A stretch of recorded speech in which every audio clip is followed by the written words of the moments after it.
अस्सलामुअलैकुम। क्या आपने कभी सोचा है कि बाज़ घरों में दाखिल होते ही दिल को इतना सा सुकून क्यों मिल जाता है, जबकि उन घरों में ना तो फर्नीचर होता है, ना महंगे पर्दे होते हैं, ना ही कोई लग्जरी लाइफ होती है और ना ही कोई कीमती सामान होता है, ना घर फर्निश्ड होता है, मगर फिर भी वहाँ सुकून और इत्मीनान और जन्नत सा माहौल होता है, बरकतों का एहसास होता है। दरअसल ये सारी बातें कोई बहुत बड़ी बजट या कीमती सामान से नहीं आती, बल्कि ये सारा सुकून चंद छोटी छोटी बातों और आदतों को अपनाने के बाद ही आता है। आज मैं आपसे अपनी 10 वो आदतें शेयर करने लगी हूँ जिसकी वजह से मेरे घर में सुकून, इत्मीनान और जन्नत जैसा माहौल है। वो बातें, वो आदतें जो हमारे ही माशरे से निकली हुई हैं, वो आदतें, वो बातें जो हमने माशरे से सीखी हैं, अपने बड़ों से सीखी हैं, जो हमारे घर को जन्नत सा सुकून देती हैं। हम किस तरह से अपने घर को सुकून वाली जन्नत बना सकते हैं, हम किस तरह से अपने घर को खुशियों का गहवारा बना सकते हैं, हम किस तरह से अपनी लाइफ में खुशियाँ लेकर आ सकते हैं, जानेंगे आज की इसी वीडियो में। तो बने रहिए मेरे साथ। सबसे पहली आदत है नमाज की पाबंदी। जिन घरों में नमाज़ पढ़ी जाती है, नमाज सिखाई जाती है, अपने बच्चों को नमाज की पाबंदी का दर्स दिया जाता है, उन घरों में कभी भी बरकत, सुकून ख़त्म नहीं होता। अगर घर में सब नमाज़ पढ़ते हैं तो बहुत अच्छी बात है, अगर नहीं पढ़ते हैं तो आज से ही आदत बना लीजिए, क्योंकि नमाज सिर्फ़ गुनाहों को नहीं धोती बल्कि रिज़्क खोलती है और बरकतें आती है और घर से सारी बलाएं, आफतें दूर होती हैं। अगर आप भी चाहते हैं कि आपके घर में बरकतें आएँ, कोई बलाएं ना आए घर के अंदर, आपका घर सुकून का गहवारा बना रहे, तो आज से ही नमाज की पाबंदी शुरू कर दें। दूसरी आदत, शुक्रगुजारी की आदत बना लें। जो रिज़्क हमें मिलता है, जो सांसें हमारी चलती हैं, जो सेहत हमारे पास है, ये सब अल्लाह पाक की देन है, उसकी नेमतें हैं। अगर हम हर लम्हा शुक्र अल्हम्दुलिल्लाह कहते रहें तो भी हम अपने रब का शुक्र अदा मुकम्मल तौर पर अदा नहीं कर सकते। नाशुक्री सिर्फ़ ज़बान से नहीं होती बल्कि रवैयों से, लहजों से, बातचीत से, आदतों से भी होती है। याद रखें, शुक्रगुजारी ज़बान से नहीं, दिल से और रूह से महसूस करने वाली कैफ़ियत है जो घर को सुकून और रोशनी से भर देती है। हर हाल में शुक्र अदा करने वाली औरत और मर्द अल्लाह को बेहद पसंद होते हैं। ये आदतें आप बआसानी अपने बच्चों में भी ट्रांसफ़र कर रहे होते हैं। जब आपके बच्चे आपको हर लम्हा अल्लाह का शुक्र अदा करते हुए देखते हैं, सुनते हैं, तब ये आदतें खुद ब खुद उनके अंदर आ जाती हैं। तो हर हाल में अल्लाह का शुक्र अदा करते रहा करें ताकि आप इस छोटी छोटी आदतों से बहुत बड़े बड़े फ़ायदे उठा सकें। याद रखें, जो शख्स उठते बैठते, जागते सोते, खाते पीते अपनी ज़बान पर ये 3 अल्फाज जारी रखता है, फिर वो अपनी ज़िंदगी में लम्हा बर लम्हा ऐसे मोजज़ात होते हुए देखता है कि उसकी अकल दंग रह जाती है।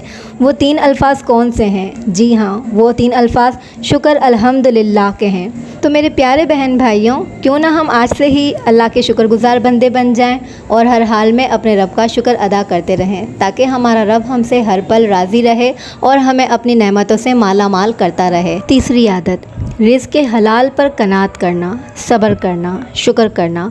हलाल कमाई से कमाया एक एक पैसा और उस पैसे से लाया गया रिज़्क़ का एक एक दाना, अगर हलाल कमाई हो तो उससे आया हुआ अनाज जो आपके घर में आता है, चाहे वो कम ही क्यों ना हो, मगर उस कम अनाज पर शुक्र और सब्र के अल्फाज ये बहुत बड़ा काम करते हैं। ये अल्फाज अल्लाह को राज़ी करते हैं, ये अल्फाज अल्लाह को खुश करते हैं। कनात का मतलब है उसकी रज़ा में खुश रहना, जो उसने अता किया है उस पर राज़ी रहना, हसद और मुकाबलेबाजी से ख़ुद को बचाना। घर में शौहर, वालिद, भाई, बेटा जब जॉब से वापस आएँ तो उनका अच्छे से इस्तकबाल करना, ना कि पूरे दिन के किस्से कहानियाँ लेकर बैठ जाना, बल्कि उनके साथ बैठना, उनको खाना देना, उनके साथ बैठकर डिनर करना, उनसे अच्छी और प्यारी बातें करना, पूरे दिन के उनकी कहानियाँ सुनना। इससे करने से आपके घर में हंसी मजाक का माहौल बना रहता है, जिससे बरकतें बढ़ती हैं, जिससे खुशियाँ आती हैं। तो अपनी आदतों में इस बात को शामिल कर लें, ना कि आप पूरे दिन की गीबतें, चुगलियाँ और हसद वाली बातें लेकर उनसे उनका दिल ख़राब करना। अच्छी बातें और अच्छी आदतें ही औरत के घर को जन्नत बना देती हैं। वो मिसाल तो आपने सुनी ही होगी कि ज़बान अगर तेज़ हो तो सीधा दिल पे वार करती है। मीठी ज़बान और करारी ज़बान नरम लहजा और सख्त लहजा। ज़बान की कुछ अलग अलग अक़साम होती हैं। देखने में और कहने में तो ज़बान एक ही होती है, लेकिन जब वो चलती है तो वो अलग अलग काम करती है। अपनी ज़बान के ज़रिए अगर आप चाहें तो हर किसी का दिल जीत लें, सबके दिलों पर राज करें। याद रखें, अगर कहीं चोट लग गई है या कोई एक्सीडेंट हो गया है और कोई ज़ख़म बन गया है तो वो चोट जो होगी, वो ज़ख़म जो होगा वो भर जाता है, लेकिन ज़बान का कहा ज़ख़म कभी नहीं भरता। चाहे सालों गुजर जाएं, लेकिन अगर आपने अपनी ज़बान से कड़वा बोला है, किसी की दिल आज़ारी की है, तो वो ज़ख़म कभी नहीं भरता। और औरत की ज़बान अगर तेज़ हो तो घर आग का ढेर बन जाता है। गीबत, चुगली, ताना, शिकायतें, ये सब चीज़ें बरकत को घर से दूर कर देती हैं। जिस औरत के पास ऐसी ज़बान है तो वो सोच ले, उसका घर कभी भी बरकत, सुकून और इत्मीनान से खाली होगा। तेज़ ज़बान वाली औरत को हमेशा जाहिल औरत कहा जाता है और समझदार औरत को इस बात का इल्म होता है कि वो किस तरह से अपनी ज़बान पर काबू पाकर अपने घर को बाबरकत बना सकती है। नरम ज़बान औरत के लिए जन्नत की कुंजी है। नरमी से बात करने वाली औरत से सब खुश होते हैं। वो औरत हमेशा अपने शौहर के दिल पर राज करती है और अपने घर को खुशियों का गहवारा बनाकर रखती है। 5वीं आदत, बरकत लाने के लिए हर बात को दरगुजर करना सीखिए। दूसरों की गलती को माफ़ करना सीखिए।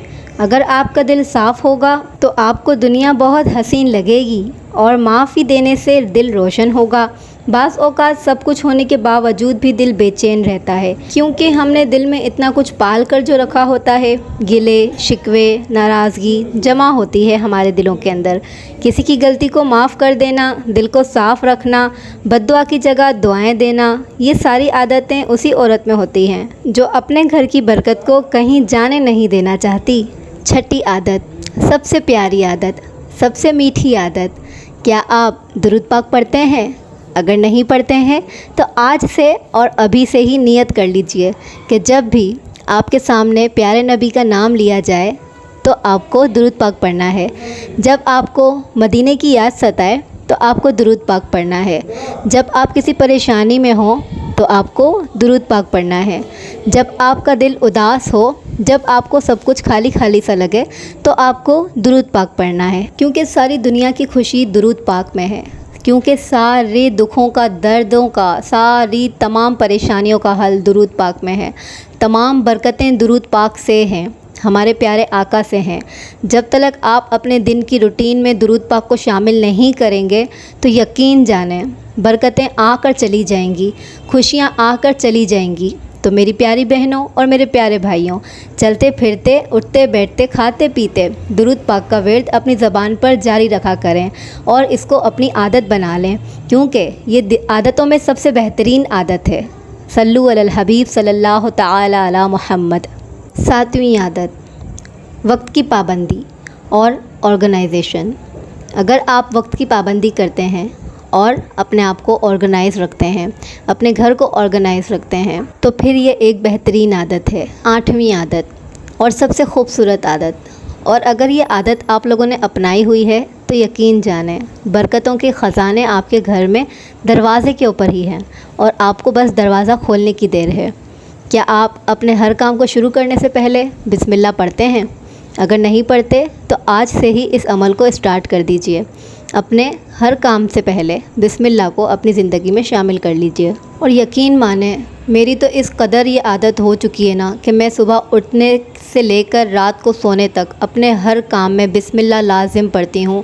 और जिसकी बरकतें, जिसकी अज़मतें मैं अपनी ज़िंदगी में देखती हूँ, मेरे इर्द गिर्द जो मेरे काम होते हैं वो कितनी आसानी से बन जाते हैं। हर चीज़ में कितनी बरकत होती है, खाना बनाओ तो उसमें कितनी लज्जत होती है। अपने हर काम में बिस्मिल्लाह को शामिल करें और अपने हर काम की शुरुआत में बिस्मिल्लाह लाजिम कहें, फिर देखें बरकतें आपके घर से कहीं नहीं जाएंगी। जब कभी आप अपने घर का राशन लाएँ और अपने चावल, आटा, नमक जब भी अपने अपने जार में दाखिल करें तो बिस्मिल्लाह पढ़कर उसमें डाला करें। दस्तरखान बिछाने से दस्तरखान उठाने तक, खाना निकालने से खाना खाने तक बिस्मिल्लाह पढ़ते रहा करें। आज की 9वीं और 10वीं आदत, मेहमान नवाज़ी। जब आपको पता लगे कि आपके घर कोई मेहमान आ रहे हैं या मेहमान अचानक से आ जाएं या फिर आप मेहमानों को दावत पर बुलाएं, तो उनकी खातिरदारी में कभी भी कोई भी कमी ना छोड़ें, क्योंकि मेहमान अल्लाह की तरफ से आते हैं। کیونکہ مہمان رحمت ہوتے ہیں، کیونکہ مہمان اپنے حصے کا رزق خود لکھوا کر آتے ہیں، مہمان برکتیں بن کر آتے ہیں۔ اگر میں آپ سے آج کی 10ویں اور آخری عادت شیئر کروں تو وہ میری پرسنل عادت ہے، جو میں اپنے گھر کے اندر ہمیشہ اس عادت کو کرتی آ رہی ہوں۔ یہ میری ساس نے بھی مجھے بتائی تھی اور میں نے کافی بزرگوں سے اس بات کو سنا ہے اور جس بات پر میں آج تک عمل کر رہی ہوں۔ بہت ساری خواتین اس بات سے نا اتفاقی کریں گی اور مجھے کچھ نہ کچھ لازم کہیں گی۔ دن میں صرف ایک مرتبہ اپنے گھر میں جھاڑو لگایا کریں۔ سورج ڈوبنے کے بعد اپنے گھر میں کبھی بھی جھاڑو نہ لگائیں اور اپنے گھر کی جھاڑو کو کبھی بھی اپنے گھر کی دیواروں پہ نہ پھیرایا کریں۔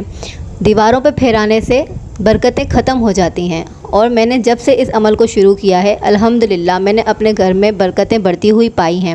اور جب مہمان آپ کے گھر میں داخل ہوا کریں اور ان کے جانے کے بعد فوری طور پر آپ کبھی بھی جھاڑو نہ لگایا کریں، چاہے آپ کے گھر میں کتنی ہی مٹی کیوں نہ آ جائے، کتنا ہی آپ کے گھر میں ڈسٹ کیوں نہ آ جائے ان کے جوتوں سے، لیکن آپ ان کے جانے کے بعد کبھی بھی جھاڑو کو نہ ہاتھ لگائیں۔ آپ سارے گھر کا کچرا لے کر اپنے گھر کے دروازے کے پیچھے تھوڑی دیر کے لیے رکھ دیا کریں اور صبح کے وقت اپنے گھر کی جب جھاڑو لگاتے ہیں، صاف صفائی کرتے ہیں، ڈسٹنگ کرتے ہیں تو اس کوڑے کو اپنے ڈسٹ بن میں ڈال دیا کریں، نہ کہ مہمانوں کے جاتے ہی فوری طور پر جھاڑو لگائیں، کیونکہ مہمان رحمت بن کر آتے ہیں، ہمارے لیے برکتیں لے کر آتے ہیں اور جاتے وقت ہمارے گھر سے تمام برائیوں کو وہ اپنے ساتھ لے جاتے ہیں۔